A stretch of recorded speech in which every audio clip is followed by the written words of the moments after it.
आज के लेक्चर में हम हीट एग्जॉशन क्या होता है इस वीडियो में डिटेल में बात करेंगे। देखो, हीट का मतलब होता है गर्मी, एग्जॉशन का मतलब होता है थकावट। तो गर्मी की वजह से हमें क्या होता है, थकावट आ जाता है। तो गर्मी कब होती है, जब तेज धूप होती है तब क्या होता है, गर्मी हो जाती है। तो ये गर्मी से होने वाली बीमारी है।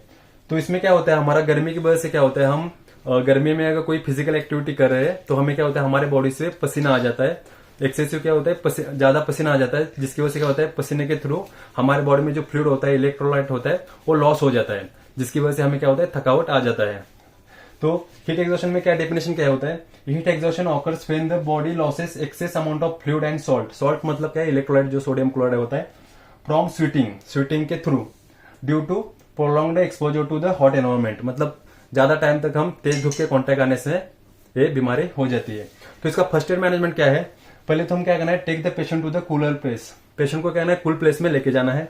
उसके बाद पेशेंट को बेड रेस्ट देना है। उसके बाद लूज ऑल क्लोथिंग, पेशेंट का जो क्लोथिंग होता है वो लूज करना है। जैसे हमें गर्मी लगती है तब हम क्या करते हैं, शर्ट का ऊपर का बटन खोलते हैं, तब हवा अंदर आ जाती है। वैसे ही पेशेंट को कपड़ा जो होता है लूज करना है, जिसकी वजह से पेशेंट को वेंटिलेशन मिल जाए। उसके बाद check the vital parameter, patient का वाइटल चेक करना है।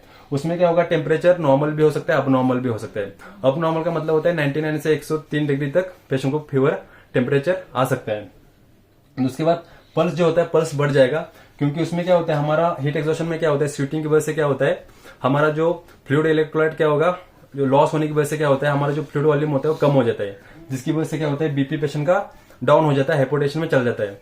तो जब हाइपोटेंशन में पेशेंट चला जाता है तो हमारा कार्डियक आउटपुट भी क्या होगा, डिक्रीज हो जाएगा, जिसकी वजह से क्या होता है, हार्ट हमारा जल्दी पंप करता है, जिसकी वजह से क्या होगा, पल्स रेट बढ़ जाएगा। उसके बाद गिव द वाटर, पेशेंट को पानी पिलाना है। ओआरएस देना है। ओआरएस में क्या होता है, इलेक्ट्रोलाइट होता है, सोडियम पोटेशियम। तो पेशेंट को क्या करना है, ओआरएस भी पिलाना है। उसके बाद कोल्ड ड्रिंक्स भी पिलाना है पेशेंट को। कोल्ड ड्रिंक्स में क्या होगा, पेशेंट को एनर्जी भी मिल जाएगी और पेशेंट को टेम्परेचर कम करने के लिए भी हेल्प हो जाएगा। उसके बाद give the IV fluid to the patient, patient को क्या करना है, आईवी फ्लूइड देना है, NaSRL पेशेंट को देना है। उसके बाद if the patient temperature abnormal then reduce the temperature by cooling technique.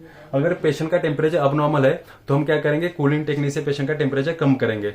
अगर फॉर एग्जांपल पेशेंट का टेम्परेचर अगर 102 103 फ़ारेनहाइट है तो हम क्या करेंगे, पेशेंट को स्पॉन्ज बाथ देंगे और क्या करेंगे, जो बेडशीट होता है वो क्या करेंगे, गीला करेंगे और पेशेंट को कवर करेंगे और फैन शुरू करेंगे। तो क्या होगा, पेशेंट का टेम्परेचर कम हो जाएगा। तो हमें पेशेंट का टेम्परेचर 10 मिनट के बाद फिर चेक करना है कि पेशेंट का टेम्परेचर डाउन हुआ है नहीं हुआ है। नहीं तो क्या होगा, आप टेम्परेचर चेक नहीं करोगे, उसको कूलिंग करते रहोगे तो पेशेंट क्या होगा, हाइपोथर्मिया में चला जाएगा। उसके बाद क्या करना है, डू द ब्लड इन्वेस्टिगेशन। उसके बाद ब्लड इन्वेस्टिगेशन करेंगे, उसमें हमें पता चलेगा कि इलेक्ट्रोलाइट की वैल्यू क्या है, इलेक्ट्रोलाइट की रेंज क्या है, उस हिसाब से पेशेंट को ट्रीटमेंट दिया जाएगा। आई होप समझ गए होंगे। Thank you.